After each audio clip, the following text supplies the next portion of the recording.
Conversa agora com o Ertelvio Nunes, ele que é vice-presidente do Conselho Regional de Administração e consultor em estratégia. Obrigada pela presença, Ertelvio. Eu agradeço a oportunidade de estar aqui com vocês.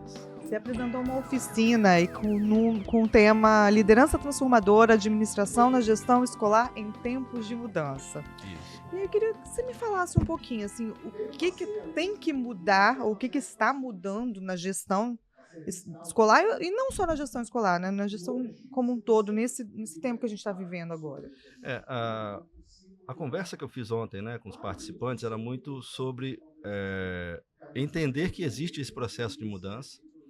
E aí eu apresentei 3 curvas interessantes, né? A curva da inovação, né, que ela evolui muito rápido. A gestão, ela busca se adaptar a esses momentos, então mas ela evolui um pouco mais lentamente, e a escola ela evolui ainda muito mais lentamente. Por quê? Na gestão e na escola você tem como prioridade as pessoas. Sim.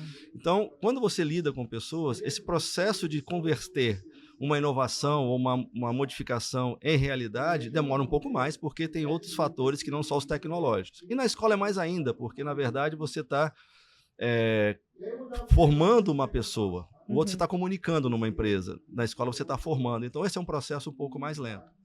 E eu tentei passar nessa palestra, nessa oficina, que é o seguinte, né? Muitas vezes, esses gestores educacionais têm na sua formação basicamente aspectos pedagógicos.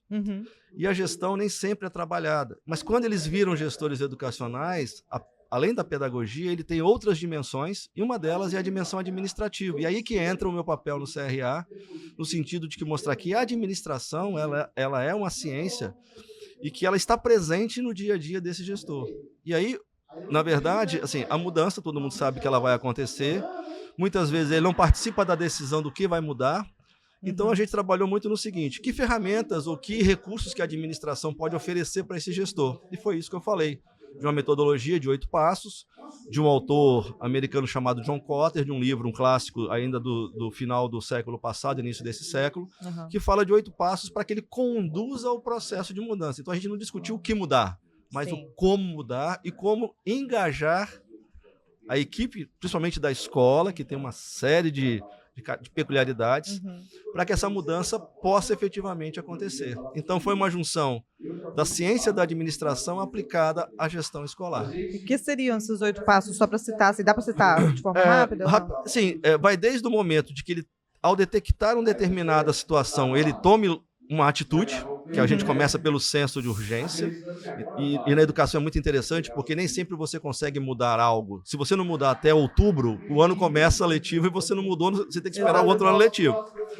Partindo por ter uma coalizão, uma comunicação do que se quer, e o aspecto, acho que um pouco mais, que demora um pouco mais, é incorporar essa nova mudança e transformar a cultura, porque senão tudo retrocede. Então, esse gestor, muitas vezes, ele faz isso muito no instinto, nas características pessoais, e, às vezes, o trabalho que ele vai ter é muito maior. Então, a administração está aí para isso. É para fazer com que a visão desse gestor se amplie e ele consiga ter mais resultados naquilo que ele pretende fazer. Hoje, o pedagógico e a gestão deveriam andar separados, assim, sua visão? Não, na verdade, o que acontece? Muitas vezes, como é que um gestor escolar se forma? Aí tem algumas diferenças. Quando você vai para a educação infantil e para o ensino fundamental, geralmente esse diretor de escola começa como um professor, depois ele vira um supervisor, um coordenador, e ele vai evoluindo. Olha, essa pessoa tem uma característica de ser um diretor. Então, o que se viu nele não foi só o conhecimento pedagógico, mas alguma capacidade de liderança. Só que, de repente, e ele começa a lidar com questões administrativas, orçamento, planejamento, programação de aula, contratação de professores. E muitas vezes ele faz isso com processos pré-estabelecidos ou com processos que nunca foram trabalhados pela luz de uma gestão mais competente. Então, ele meio que tem que se virar, vamos chamar assim. Entendi. Então, a ideia é que quanto mais ele sobe para o cargo de uma gestão, ele deixa de ser pedagógico, ele tem que entender, porque ele sabe quando o professor está falando de um objetivo de aula ou de um plano de aula, mas ele tem que entender que ali ele é muito mais gestor do que professor. Então, essa transição... É difícil, né, para ele, que sempre foi professor, difícil, né? E aí entra, então, a administração. Por isso que o CRA está mostrando no sentido de que, olha, A administração está aí, ela é uma ciência. Seria muito de bom tom que as instituições formassem os seus diretores em gestão e não em mais pedagogia, não desmerecendo, lógico. E por que não começar a pensar em ter profissionais de administração apoiando esses diretores, ou que esses diretores também, em algum momento, se especializem na área da administração. Bacana, bacana. Queria falar um pouquinho sobre ferramentas hoje. Tem tem ferramentas ou tem coisas que mudou muito ao longo dos últimos anos, assim, que lá atrás, por exemplo, há 20 anos, numa escola era necessária, hoje outra coisa necessária? Tem alguma coisa que a gente pode citar, assim, que tenha mudado na gestão da escola? Na gestão da escola? Uhum. Eu acho que assim, o que muda, na verdade, é que até pelo advento da tecnologia, pela intergeracionalidade, hoje você tem na educação infantil a geração alfa, e você vai ter professores da geração Y, talvez diretores da geração X, né? Então, o que acontece?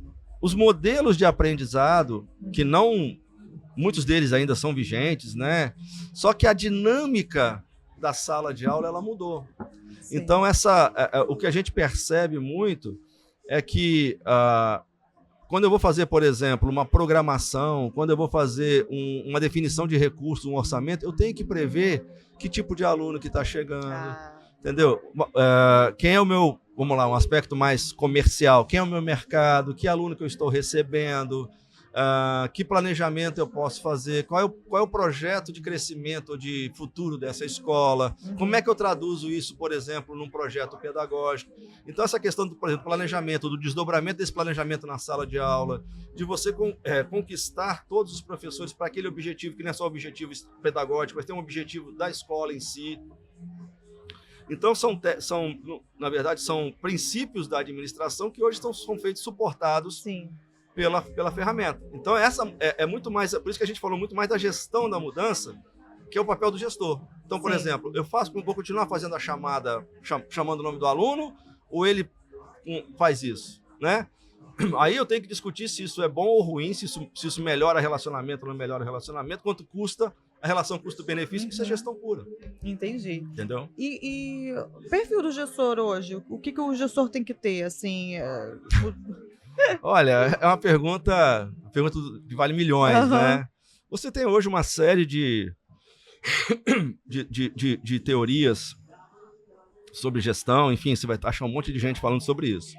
Tem algumas questões que são básicas, né? Primeiro, esse gestor tem que ser um líder. Aí você muda um pouquinho e esse líder tem que ter alguns aspectos importantes. Primeiro, o aspecto inspiracional, né?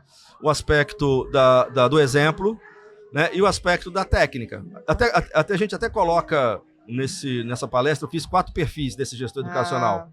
4 dimensões. Isso foi uma adaptação que eu fiz de um professor lá, um ex-presidente da Associação de Mantenedoras de Educação Superior, professor Edson Franco, lá da Amazônia, do Pará, perdão. Ele falava de 4 perfis. O primeiro deles é o pedagógico, é o técnico. Então, o cara tem que entender de pedagogia. O segundo é o pessoal. Ele tem uma equipe para lidar. E veja bem, quando eu falo tem que ser inspiracional, tem que ser alguém que efetivamente convença para aquele objetivo, porque dentro da sala de aula é o professor que manda. Então você não está ali dentro da sala de aula acompanhando o que ele está fazendo com os alunos. Você tem que inspirar, né? Então ele tem que entender que ele está ali te representando, você enquanto instituição. E você tem que confiar que ele está falando aquilo que está previsto no programa dele, e não o que ele quer. Esse é um problema muito sério hoje que a gente tem em vários lugares.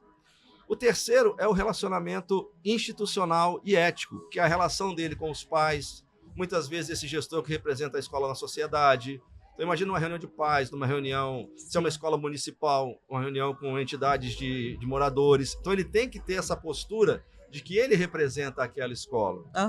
E o quarto perfil é o perfil gestor, que ele tem que entender de planejamento, de orçamento. Então, nesse conjunto, quanto melhor ele desenvolver esses skills que a gente fala, ou seja, quanto ele for mais gestor, entender melhor das ferramentas, quanto mais entender das técnicas pedagógicas aplicadas àquela instituição, quanto mais líder inspiracional ele for, e quanto mais, como é que eu posso dizer, ético e transparecer isso na postura dele, ele vai ser um melhor gestor. Ou seja, o gestor tem que ser gestor dentro da escola e fora da escola. Ele está sendo observado o tempo todo. Perfeito, obrigada, Débora, pela participação. Eu que agradeço a oportunidade.